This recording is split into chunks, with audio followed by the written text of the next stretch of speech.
In this video, we're going to talk about increasing and decreasing and where you might find an extrema, a maximum or minimum. Could be a local max, local min, could be an absolute max or an absolute min. We're also going to talk about the critical points in terms of where the numerator is equal to 0 and also the critical points where the denominator is undefined. Now, in succeeding videos, we're going to give a lot of detail to curve sketching.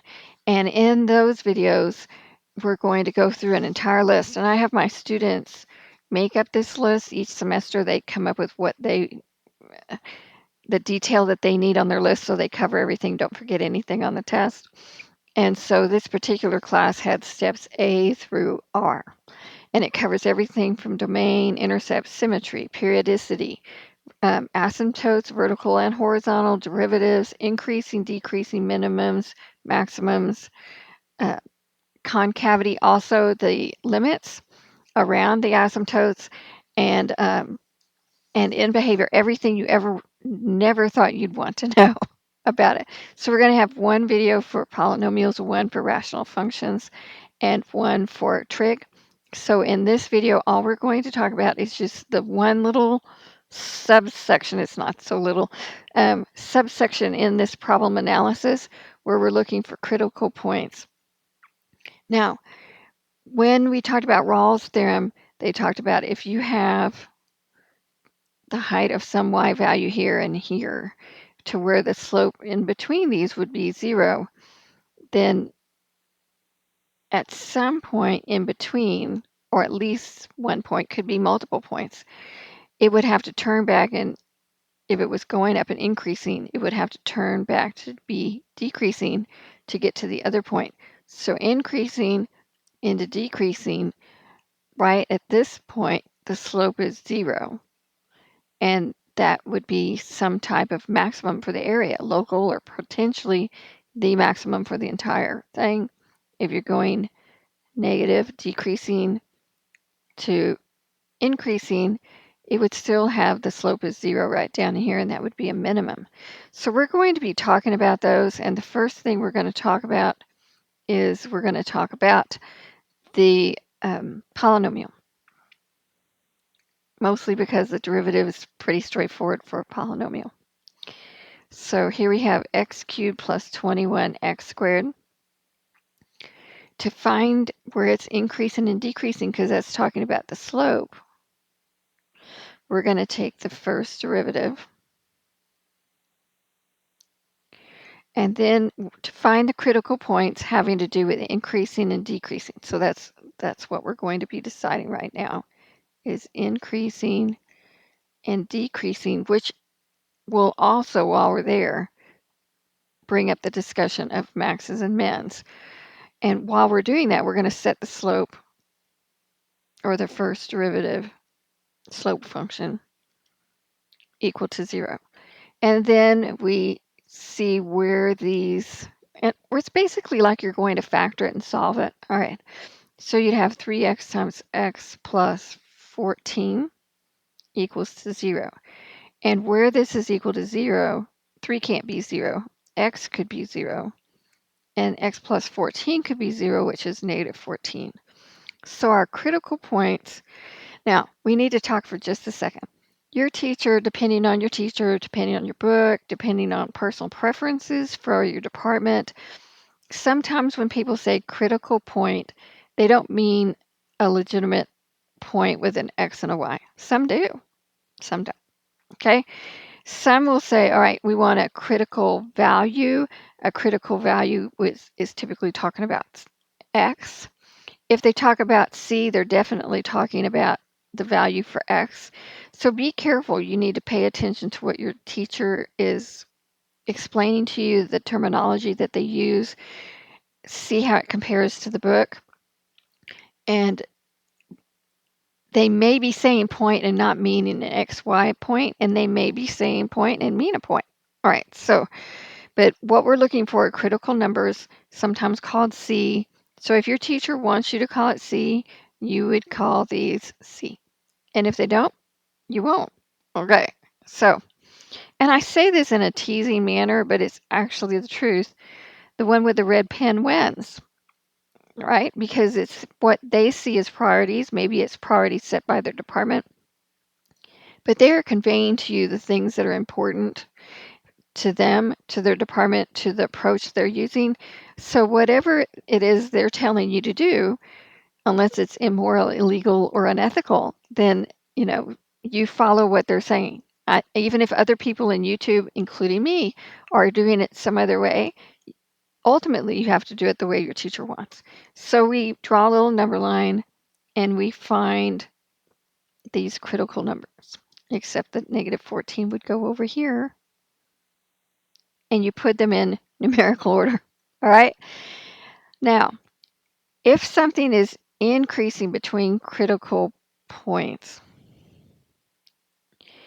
it's going to stay increasing from one critical point or critical number to the other. If it was going to change, there would be another critical point in here. If it dipped down and then came back up, there would be another critical point in here. So all we have to do is figure out what's going on in each section using one number. And you pick test numbers that are not like to the left of -14, you wouldn't pick -142 or -37 seconds or something like that. You just pick something like -15. All right. Then you want a number between -14 and 0. How about -1? And then I need a number to the right of 0, and let's do 1 because I like ones. I multiply well by 1. I add 1 fairly decently. All right. And then you're going to do your little test signs. Everybody labels the little table you're going to make up differently. Some people don't even use a table. I have to admit that I don't usually, but for the purposes of these videos, I am. So we're going to make up a little sign chart. Okay. So my test points are -15, -1, and 1. And by test point, I guess I could say test X value, whatever. Okay. Test points. Now, I don't actually need a specific number. I don't need a number like 42 or -3 or 14 as a result. I just need to know if it's positive or negative. If it's positive, it's increasing. If it's negative, it's decreasing. So I'm going to show you basically what we're doing. Now remember, we're testing this into 3x, x plus 14. All right, so we'd have 3. Our test point is -15, -15 plus 14. Now that's literally what you're doing, but if you can kind of do these in your head, you don't actually need the numbers. 3 is positive. For x, you're going to put in a negative number. -15 plus 14 is positive, so a positive times a negative times a positive. Oh, this is a negative. -15 and 14 are negative.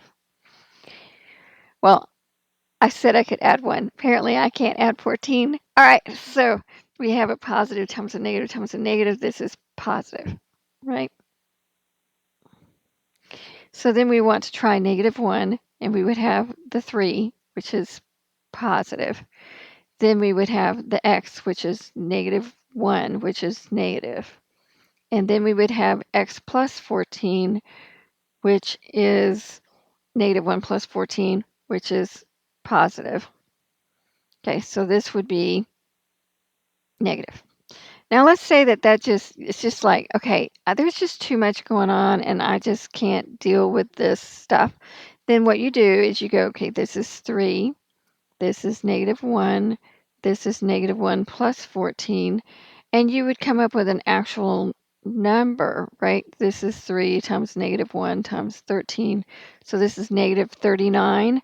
And you could put -39 over here, but all you really need to know is that it's negative and it's decreasing.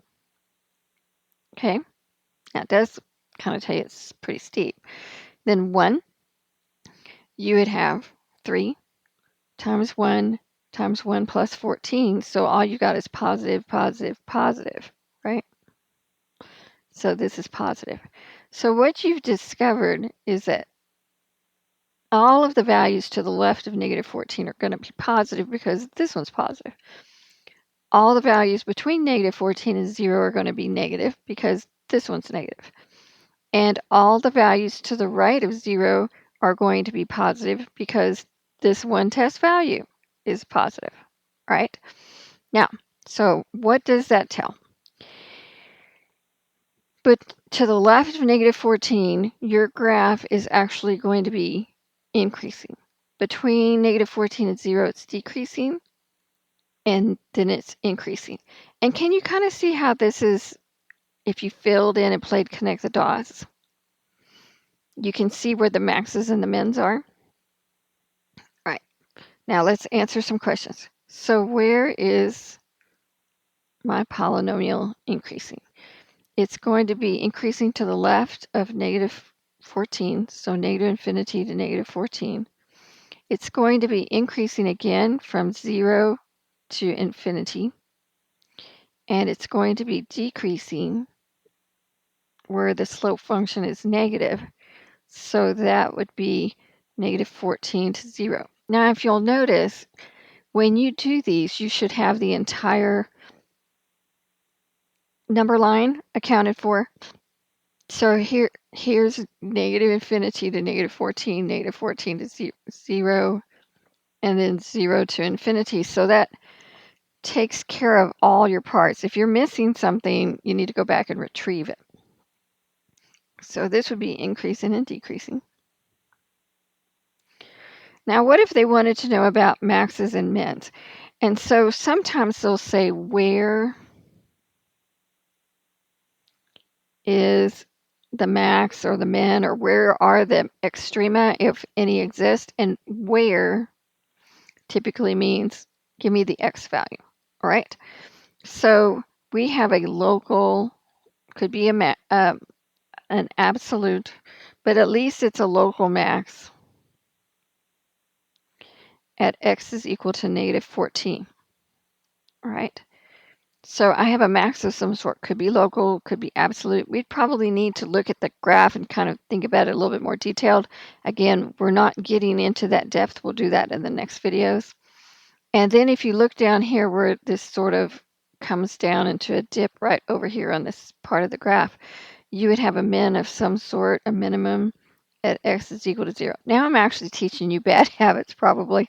For example, when my students take this test, they have to spell all this out. So they'd have to spell out maximum and minimum, but your teacher may not. All right. Now, what if they say, what is the max or min?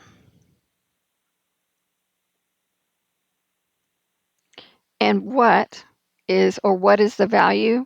What is the value of the extrema? That's a y value. All right. So let's calculate the y. So f of negative 14. Now, where do you think you put the negative 14? We know it's going to go in for x. So does it go into this formula right here, the 3x squared plus 42x?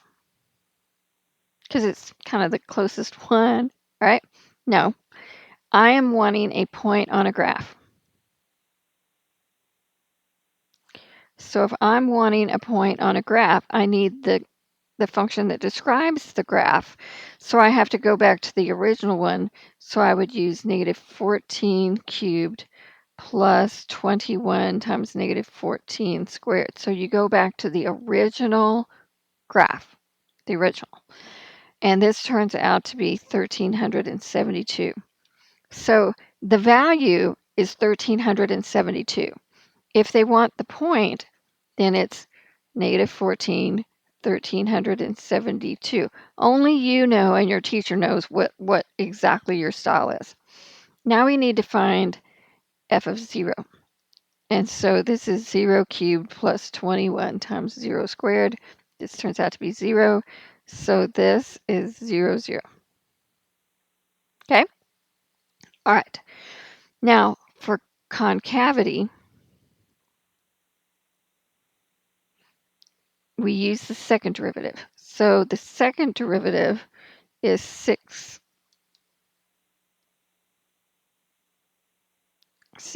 plus 42. So I'd say, where is that equal to 0? Because we're going to find its critical values or numbers, critical values, or C, whatever you want to call it. So x turns out to be -7. Again, if your teacher's asking for C, you write C, even if it is an x. All right. So we draw another little sign chart. This is my critical number, critical x, and I need a test point to the left of -7, so let's say -8, and one to the right, so let's say -6, right? So then I would have my test value, then I would have my signs, and then I would have my resulting sign. So for -8, I'm using this part right here, so I would have 6 times -8 plus 42, right? And that's going to be negative. And for -6, you'd have 6 times -6 plus 42. So this is positive. So if it is negative, it's concave down. If it is positive, it's concave up. The second derivative is the slope of the slope derivative. So it's talking about how quickly the slope is changing. All right, concave down looks kind of like a cup that's going down like this. I don't know if you can see it. A bowl that's been turned down. And concave up, I think it's a down. Concave down is a bowl tipped down. Concave up is tipped up like this. All right. Now, if it switches from concave down to up or concave up to down, right here where it flips and goes from down to up, they call that an inflection point. Okay, so it's going to inflect at x is equal to -7. And I would kind of like to know what the actual ordered pair is for that. So if x is -7, we're going to figure out what the y is. And where do you think we're going to go back and find it? We're going to go back up to the original function. So we would have -7 cubed plus 21 times -7 squared. And this turns out to be 686. So it's -7, 686. Now, where is it concave down, if they ask you? It's concave down to the left of -7. It's concave up to the right of -7. And the inflection point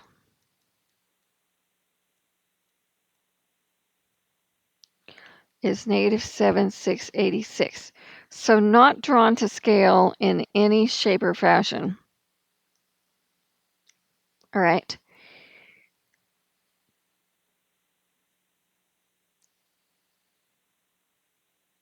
Let's go back for just a second. F of x is equal to x cubed plus 21x squared, right? So this would be x squared times x plus 21. So if you set it equal to 0, you're going to get the y equals 0. You're going to get the x-intercepts, right? So x is equal to 0 has a multiplicity of 2. You remember that from wherever you first learned it? Which means it's even, which means it's going to bounce, okay? And this has a multiplicity of 1, so it's going to cut through. So here's 0, 0.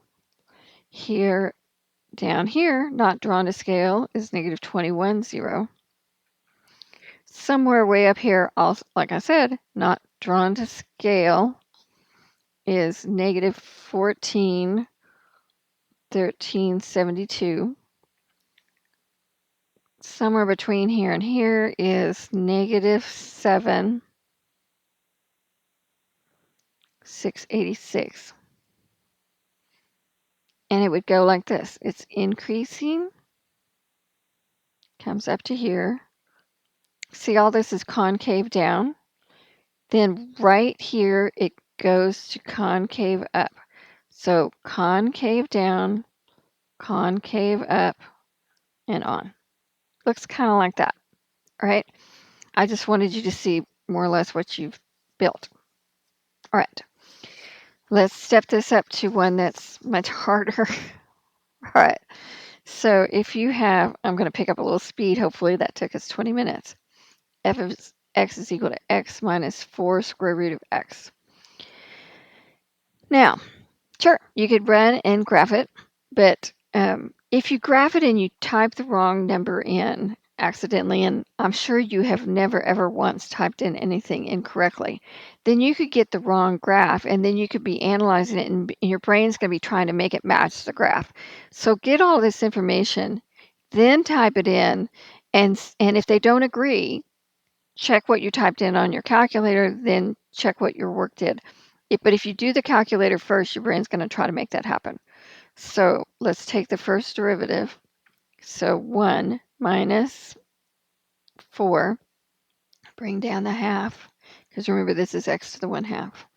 Bring down the half, leave the x alone, take 1 off the power.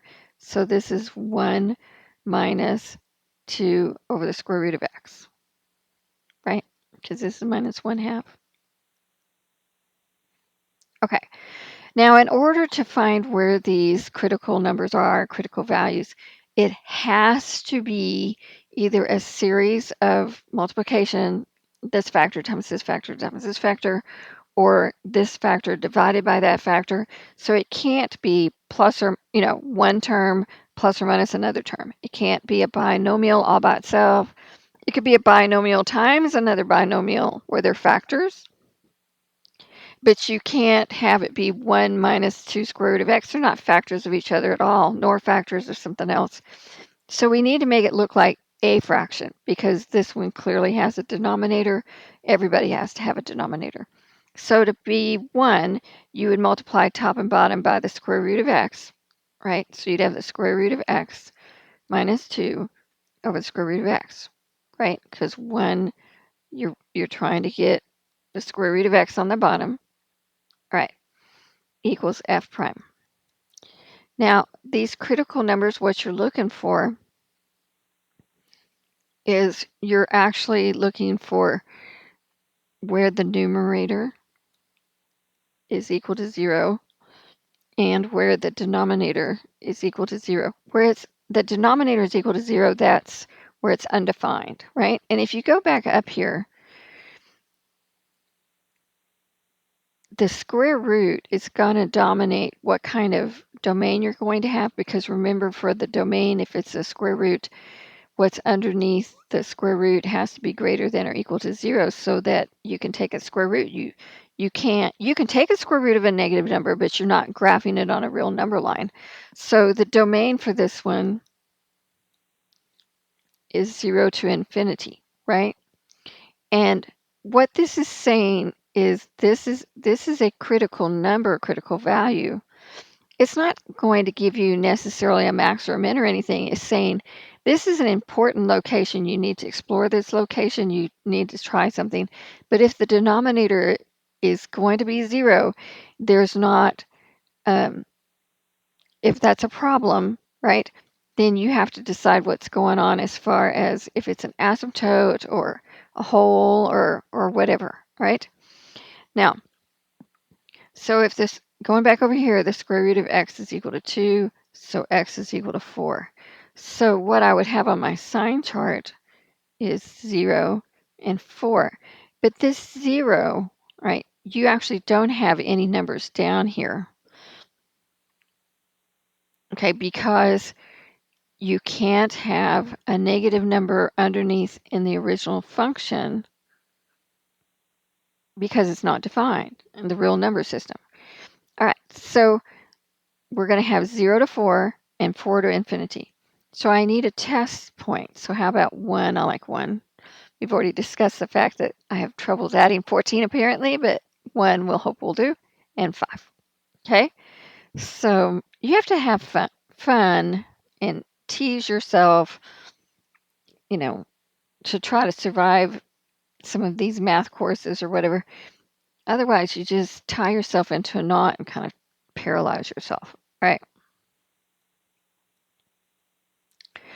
All right. So what I'm working with here is this part where it's the square root of x minus 2 over the square root of x. Okay? So if I use the 1, right, I'd have the square root of 1 minus 2 over the square root of 1. So this is going to be a negative divided by a positive, right? So this is negative. And if I use 5, you'd have the square root of 5 minus 2 over the square root of 5. I don't know what the square root of 5 is, but it's bigger than 2 because the square root of 4 is 2. So this is going to be positive divided by a positive. So this is positive. So this is going to be negative, and this is going to be positive. So it's going down, and then it's going up. All right? So it's increasing from 4 to infinity. Right? It's decreasing. And you may ask, how come but this is not a square bracket with the 4? Okay. Well, it's because if the slope is 0, it's neither increasing nor decreasing. It's technically flat for just a second. So it's not increasing, it's not decreasing. So this is going to be decreasing. You could say, normally we would say negative infinity to 4. Okay, but I'm going to truncate it at 0 because that's its domain. So it is decreasing from 0 to 4. All right. Now, I don't see anything that indicates that there's going to be a maximum in here. I do see an indication right in here that there's a minimum. So there should be no local max or anything. But how about a min? At x is equal to 4. So at x is equal to 4, f of 4, and you go back to the original function so you can get a point on the graph. You're not looking for a slope value. You're looking for a point on the graph, so you go back to the original function. So this would be 4 minus 4 square root of 4. So this is 4 minus 8. This is negative 4. So this is for negative 4. This is a point. Sometimes it's hard to tell whether you're doing an interval between negative 4 and negative 4, or I guess this way. Well, no, I've seen students write the interval between 4 to negative 4 when they meant negative 4 to 4. So I'm going to just leave that one there and move on. Okay, let's not talk about that. All right, now to talk about the concavity, we take the derivative of the first derivative. All right, so I am actually going to use this version. That was the first derivative before we cleaned it up for the purposes of finding critical values, because this is easier to take the derivative of than this one. All right, because that would make me use the quotient rule. So I'm going to use this one because my life would be a little bit easier. So we're going to do the second derivative. Then the derivative of 1 is 0. So you have your minus 2. You bring down the negative 1/2. You leave the x alone and take off 1. So you end up with 1 over the square root of x cubed. So this is 1 over x square root of x. This is the second derivative. All right, now, so all I've got here are the critical values, and the one that we have is the same as before. It's 0, right? So I can use a test point. It could be 1, 2, 3, or 4. Let's try 4 just because of what happened up above. So for the test point of x is equal to 4, you would have a positive, right? Because you're going to take the 4 and put it into here. So this would be positive. So that says it's concave up. So it's concave up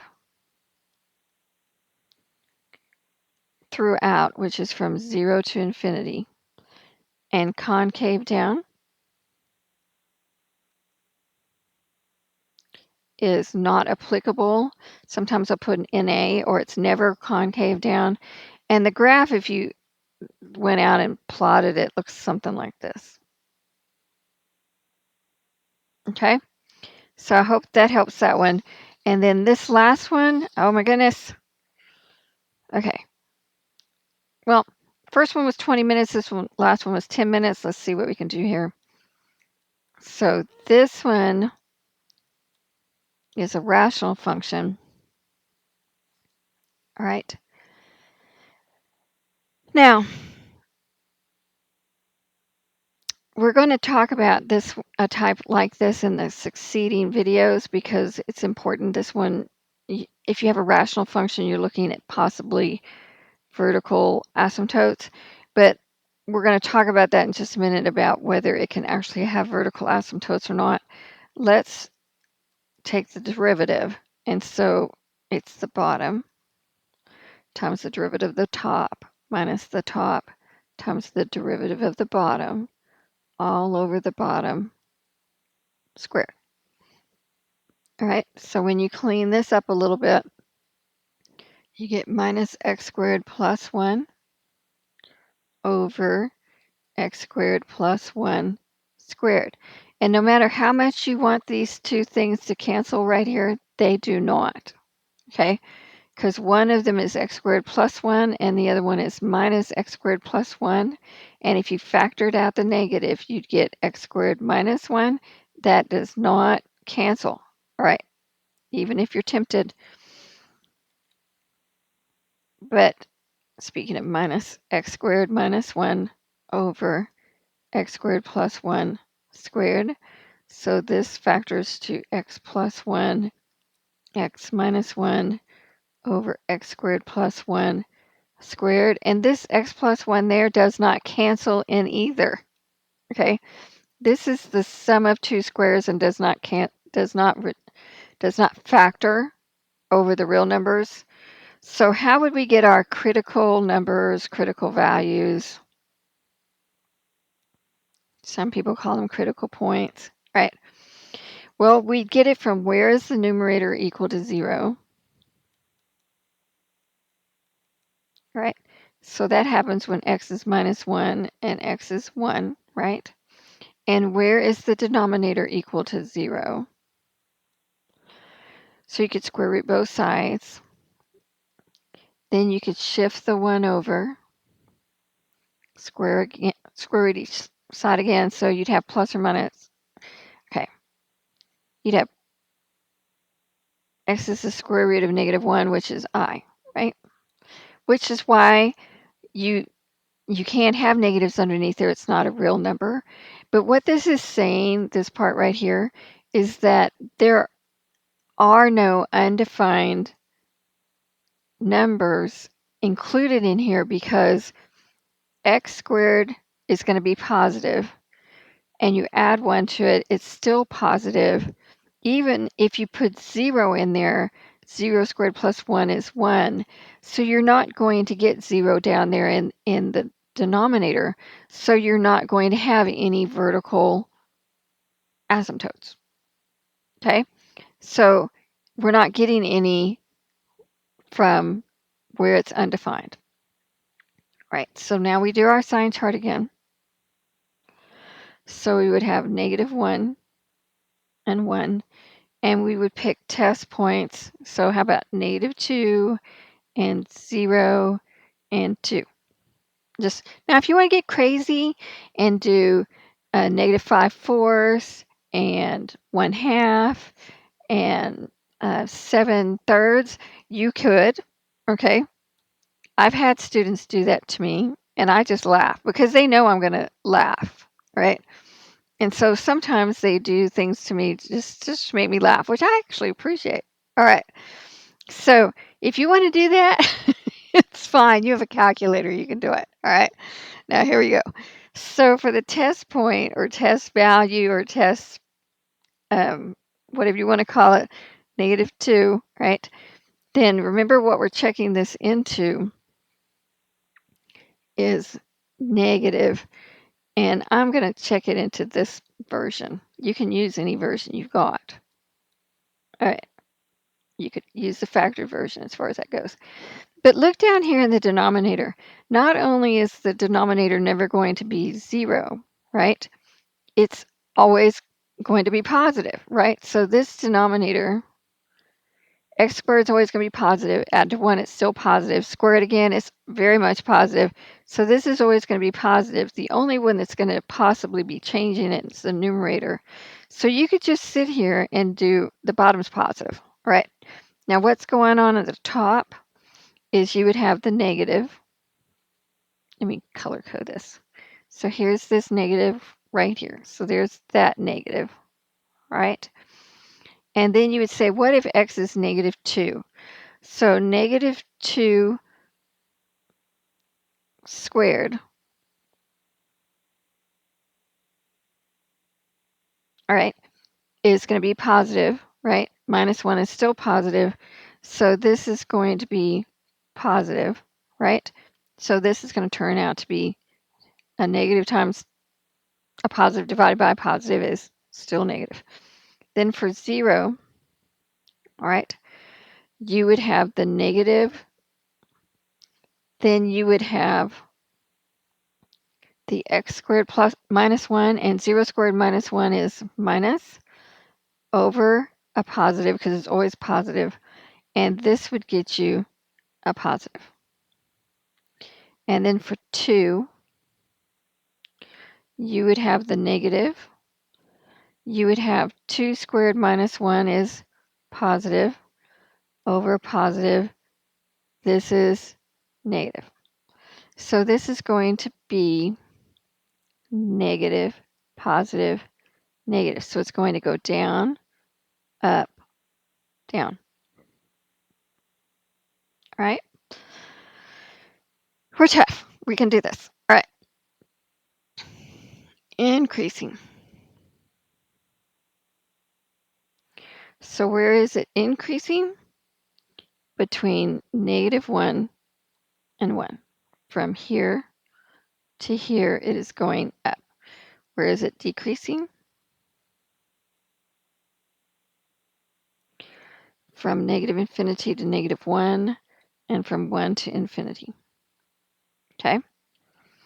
Now, where is there any sort of a max or min? Do you see how if you play sort of connect the dots, right here is a minimum, and up here seems to be a maximum. So the max would be at x is equal to 1. Okay? Could be local or absolute. You'd need to look at the graph. And so if you try to find that point, f of 1 or y equals at x is equal to 1, remember your original function was x over x squared plus 1, and you're looking for points. So it'd be 1 over 1 squared plus 1, it's a half. So 1, a half, is a max. Okay? You have a min, you have that little dip like a valley at x is equal to -1. That's where it is. What it is you'd have x is -1. -1 squared is 1 plus 1. So this is -1/2. Any of the people that are looking at this that used to be my former students are probably throwing up right here going, oh my gosh, she's got 2 equal signs in a row. All right, but we're trying to save space. All right, so this is -1, -1/2. And your teacher may also be like me where you have to work straight down the page. Do not let me talk you into doing this going sideways thing. All right, so here's the min and here's the max. And we've got the increasing and decreasing if they asked us. right? So we're making progress. And let me remind you where we left off. So where we left off is f prime of x was equal to minus x squared plus 1 over x squared plus 1 squared. Now I chose this form because if I have to take the derivative, I don't want to take the derivative of the factored version. That would make me do the product rule inside the quotient rule. So pick the one that is the most straightforward because it's not that straightforward. We're going to deal with this. So how do we find the second derivative? It's the bottom times the derivative of the top, which is minus 2x, minus the top times the derivative of the bottom, which is 2, x squared plus 1, take 1 off the power, loop back in and take the derivative of the inside, all over x squared plus 1 squared, squared again. Okay? Now you could multiply this all out, but then you'd have to try to refactor it and break it back down again, and that's awfully hard. So let's try factoring out what's in common. So there's an x squared plus 1 squared there, and an x squared plus 1 to the first power here.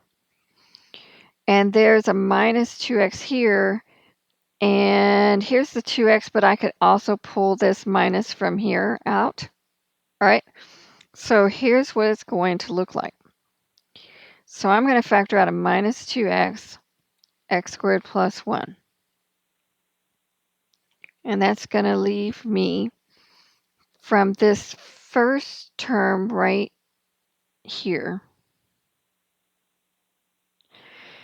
I had an x squared plus 1 squared, and I took 1 out. So I've still got x squared plus 1 left, and I took out all of the minus 2x plus, okay, because I'm taking out this minus right here and putting it there. Okay, so I'd have plus 2 times minus x squared plus 1 all over x squared plus 1 to the fourth, because if it's squared and then squared again, it's to the fourth. So doing some more cleanup in there, you have minus 2x, x squared plus 1 minus 2x squared plus 2.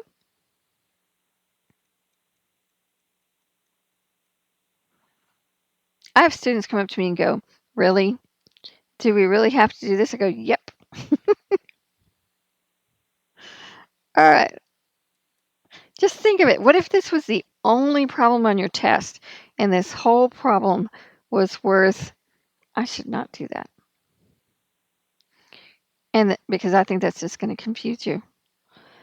All right. But I did. All right. So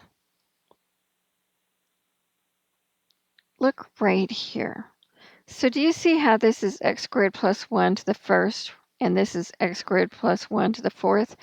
I can factor that out and make this be x squared plus 1 cubed, and then this would be gone because it's going to cancel down into here. And that would just leave me this part right here.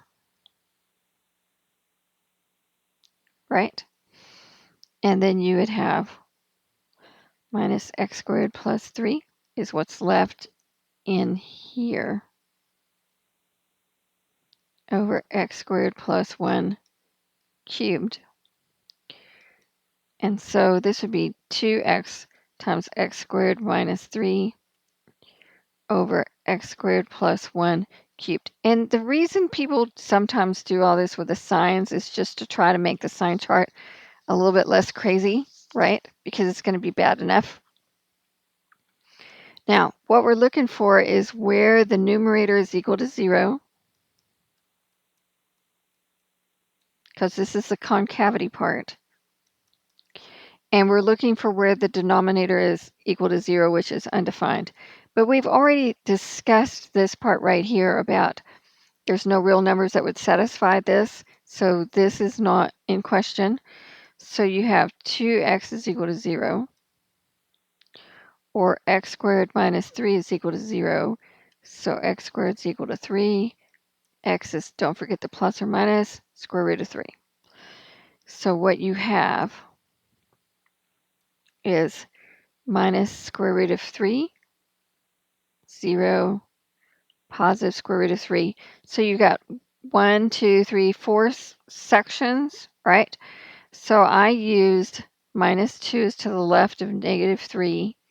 I used negative 1 is in between here, and 1, and then positive 2. Those were my test values. So I'd have test value, test point, test critical number. So I have minus 2, minus 1, 1, and 2. All right. Then I'm going to talk about my signs and my resultant sign. All right. And what we're checking it into is 2x, x squared minus 3 over x squared plus 1 cubed. Now this is always positive, and a positive cubed is always going to be positive. So each one of these is going to be positive on the bottom. That's a done deal. Now, if x is negative 2, this factor right there is going to be negative. 4 squared minus 3 is going to be positive. So this is going to be a negative times a positive. So this is negative. Then for negative 1, this would be a negative. Negative 1 squared minus 3 is negative. So this is negative times a negative. So this is positive. For 1, you'd have this is positive, and 1 squared minus 3 is negative. So this is negative. Do they always alternate? Probably the majority of the time, a vast majority, but not always. Depends on what your teacher picks. All right. And then for 2, this would be positive. This would be 2 squared minus 3 would be positive. I know I look like sometimes I intentionally try to alienate my students, but trust me, we have a lot of fun. Okay. I'm sure I've alienated a few here and there, but they do a lot of laughing, and they make me laugh a lot. So it works out. All right. Now this is not testing increasing or decreasing. This is testing concavity. When we get to the second derivative, okay, this is going to be our concavity, right? Now, so here we go. Let's talk. So where is it concave up? Okay, so it's concave up. Well, let's see. This is negative, positive, negative, positive. So it's going to be concave down, concave up, concave down, concave up. All right, here, here, and here. All right, now, so it's going to be concave up between negative square root of 3 to 0 and the square root of 3 to infinity. And it's going to be concave down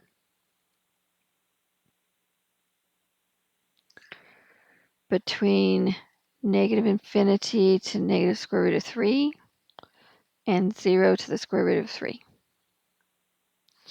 And I've got all of my number line accounted for. Here's negative infinity, negative square root of 3, negative square root of 3 to 0, 0 to square root of 3, square root of 3 to infinity. So I've got everything accounted for. Now, are there inflection points? Yes, there are. So the inflections occur when it flips from concave down to concave up. So one of them is at the negative square root of 3. And if you want the inflection point, you have to substitute it into the original equation to get a point on the curve, right? You don't want a slope formula or a slope value. You want a point on the curve. So you go back to the equation of the curve. So you would have y is equal to negative square root of 3 over the negative square root of 3 squared plus 1. Negative square root of 3 squared is 3. 3 plus 1 is 4. So this is negative square root of 3, 4 over 4. So you have negative square root of 3, negative square root of 3 over 4. So that's one of them. You have another at x is equal to 0. So y would be equal to 0 over 0 squared plus 1, which is 0. So 0, 0. And then you have another when x is equal to the square root of 3. So y would be equal to the square root of 3 over the square root of 3 squared plus 1. So this is the square root of 3 over 3 plus 1 is 4. So this is the square root of 3 square root of 3 over 4. All right, those are our inflection points. And you made it. Okay, we're only 51 minutes in, so it started kind of picking up speed. Now, this is just an introduction to the concept of critical values, critical numbers, critical locations, and using the first derivative to decide where the function is increasing and decreasing, using the second derivative to decide whether it's concave up or concave down. All right, now, so hopefully that sets you up for how that works. In the next video, we're going to go in great detail about graphing a polynomial. Then the next video is going to be graphing a rational function. And then the next video is going to be graphing a trig function where it has some sort of periodicity. And then we'll move on to optimization. And typically that's the end of the graphing section. And we'll be done with that part. All right. Well, thanks for bearing with me through this section. And I will see you at the next video. Don't forget to like and subscribe if you wouldn't mind. And I will see you in the next video.